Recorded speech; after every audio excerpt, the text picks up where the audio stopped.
Bonjour tout le monde, j'espère que vous êtes en très pleine forme. Aujourd'hui, nous allons reconnaître comment dimensionner une route de A à Z, c'est-à-dire on va voir toutes les étapes nécessaires et principales qu'il faut suivre afin de réaliser un projet routier, c'est-à-dire tout en commençant de la reconnaissance du site, des sols sur lesquels résidera notre route, jusqu'à la partie de la réalisation des travaux. Donc essayez de regarder toute la vidéo afin d'en tirer le maximum d'informations possibles. Et n'oubliez surtout pas de vous abonner sur la chaîne.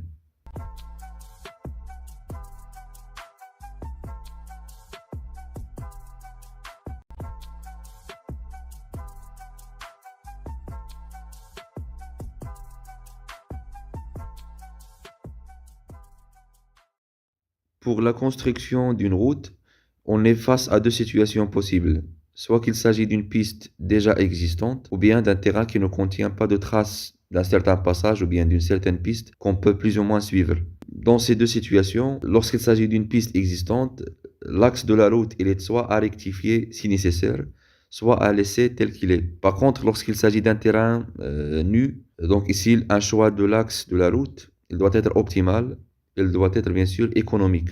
Je peux résumer les étapes principales de la réalisation d'un projet routier en ce qui suit. Tout d'abord, une étude topographique elle est nécessaire pour savoir l'axe de la route. Par la suite, nous avons une étude géotechnique qui doit s'établir afin de nous donner des données sur la portance du sol et bien sûr au niveau de l'axe de la route. Ensuite, la conception, il doit être faite par un bureau d'études spécialisé. Ça va bien sûr donner vers la fin des tracés routiers et des plans routiers. Et enfin, on parlera des travaux de la réalisation et jumelés ou bien couplés des contrôles et des suivis. Il faut noter que l'ensemble de ces études ou bien de ces étapes, il sera bien sûr détaillé moyennant des vidéos explicatives que je vais publier ultérieurement. Mais pour cette vidéo, nous allons bien sûr voir les grandes lignes, les grands éléments qui doivent s'établir au niveau de chacune de ces étapes. Tout d'abord, l'étude topographique. Ça, en fait, c'est l'étape primordiale, c'est la base de tout projet de route. En fait, il sert tout simplement à savoir quels sont les composants de ce terrain. En ce qui concerne le relief de ce terrain, en ce qui concerne les éléments existants, que ce soit des bâtiments, des rivières, côté forestier ou bien végétation. Donc, ça donne une idée sur les éléments existants ou bien les données existants de ce terrain. Si on cite à titre indicatif le cas du relief, donc on sait très bien que le terrain n'est pas plat, il n'est pas plane, et du coup, le fait de choisir l'axe de notre route, il doit être optimal. Si on souhaite par exemple aller de la droite vers la gauche, moyennant une route bien sûr, donc il ne sera pas judicieux de choisir des virages qui sont très aigus, c'est-à-dire de petits rayons de courbure. Et aussi, on ne doit pas choisir un axe qui contiendra beaucoup de montées et beaucoup de descentes qui sont aiguës. Donc ici, ça va bien sûr gêner la circulation des véhicules qui vont utiliser cette route. Donc, à titre indicatif, cet axe en jaune n'est pas optimal parce qu'il est elle se situe au niveau des montagnes, tout simplement. Alors que l'axe en rouge, ici, nous avons plus ou moins essayé d'éviter les zones qui contiennent de grandes différences d'altitude et aussi, ils ne contiennent pas assez de virages qui sont aigus. Comme je viens de souligner, la carte topographique, ça nous donne aussi une idée sur les éléments existants, que ce soit des bâtiments, des villages, des écoulements d'eau, comme vous pouvez voir ici. Il s'agit ici, à titre indicatif, d'un fleuve. Et du coup, lors du choix de notre tracé en plan, ou bien de l'axe de la route, on doit bien sûr prendre en considération l'ensemble de ces éléments. Passons maintenant à l'étude géotechnique. Elle est aussi importante que la phase où on fait la collecte des données topographiques.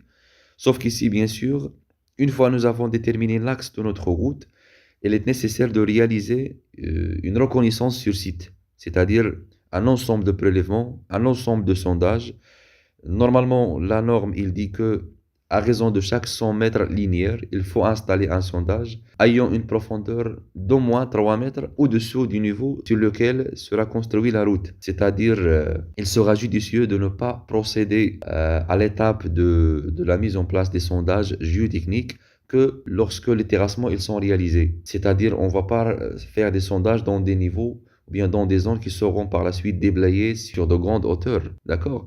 Donc, le but primordial de ces sondages, c'est tout simplement de faire sortir des carottes et qui vont bien sûr nous laisser, bien nous faciliter la tâche de la reconnaissance de ce sol, c'est-à-dire quels sont les constituants, les couches qui résident au niveau de notre axe de route tout simplement. Et bien sûr, ça va aider le géotechnicien à choisir quelle est la formation adéquate qui va donner le maximum ou bien la bonne portance tout simplement sur laquelle bien sûr il sera déposé la structure de notre chaussée.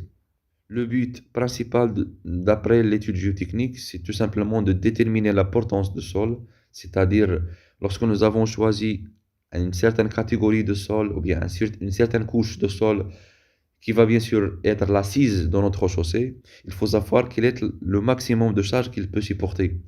Et bien sûr, on va la comparer avec la charge qui va utiliser cette route. Mais aussi, on va se baser aussi sur la durée de vie de cette route. Si on souhaite bien sûr construire une route de très longue durée de vie, donc ici, on doit bien sûr chercher de bonnes couches de sol. Sinon, s'il s'agit d'un dimensionnement d'une chaussée à court terme, c'est-à-dire moins de 10 ans, donc en général ici, on cherche des sols de moyenne portance.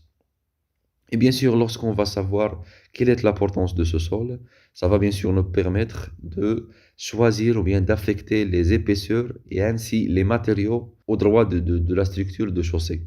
L'étape suivante consiste à une étude de conception qui doit être réalisée de la part du bureau d'études.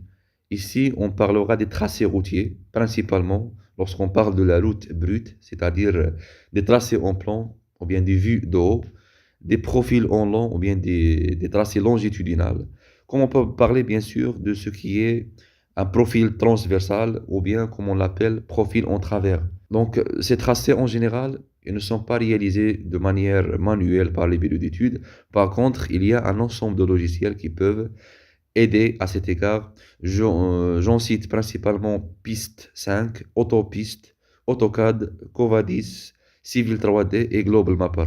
Donc en fait, j'ai travaillé par l'ensemble de ces logiciels, mais je sais très bien qu'il y a d'autres logiciels qui peuvent aider à cet égard. Le bureau d'études, en fait, il ne se contente pas par réaliser l'ensemble de ces tracés, mais aussi lorsqu'il s'agit d'un certain écoulement d'eau avec lequel nous avons une certaine intersection avec notre route.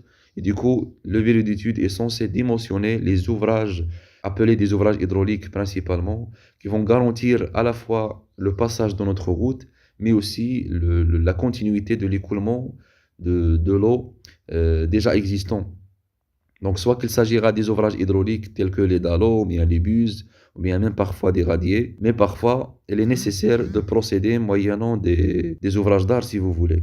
Les ouvrages d'art, on parle ici de grands ponts, ou bien de petits ponts. Et finalement vient la toute dernière étape, qui est l'étape de la concrétisation, c'est-à-dire toutes les études qui ont été établies, que ce soit topographique, géotechnique ou bien études de conception.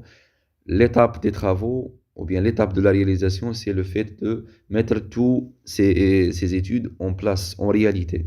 Donc, cette étape, elle commence tout d'abord par les terrassements, c'est-à-dire le déblayage et le remblayage, tout en garantissant bien sûr les mêmes dimensions citées par le bureau d'études, c'est-à-dire déblayer et remblayer, tout en garantissant le même niveau cité par le bureau d'études de l'axe concerné. Par la suite, il y a lieu de faire appel aux matériaux qui ont été dictés par le laboratoire, c'est-à-dire les matériaux de structure, que ce soit pour la couche de base, la couche de fondation ou bien la couche de forme. Par la suite, il y a lieu de faire du nivellement et le compactage, c'est-à-dire afin de garantir les mêmes épaisseurs citées par le laboratoire et les mêmes largeurs, bien sûr, citées par le bureau d'études en ce qui concerne la largeur de la chaussée et les accotements. Par la suite, il y a l'étape de l'imprégnation et l'accrochage. Donc ici, c'est en ce qui concerne la liaison ou bien le liaisonnement entre les différentes couches de la structure. Ensuite, nous avons l'aménagement de signalisation, c'est-à-dire ça, c'est une étape qui est finale. Après d'avoir établi toute la chaussée, les accotements, etc. Donc il reste à faire la signalisation à la fois horizontale et verticale. Et enfin, bien sûr, il faut réaliser l'ensemble de ces étapes moyennant un contrôle continu et un suivi de travaux qui est continu. Et lorsque je dis suivi et contrôle, ça doit être fait à la fois de la part du bureau d'études, mais aussi par le laboratoire afin de contrôler la qualité des matériaux et le respect de ce qui a été dicté par le bureau d'études et le laboratoire à la fois. Donc voilà, je vous promets que je vais publier dans les prochains jours des vidéos qui sont dûment détaillées, que ce soit sur la phase topographique, l'étude géotechnique, les tracés routiers, que ce soit profil en long, profil en travers, tracé en plan, etc. Et je vous promets bien sûr que je vais faire des détails sur les travaux de réalisation des routes vers la fin.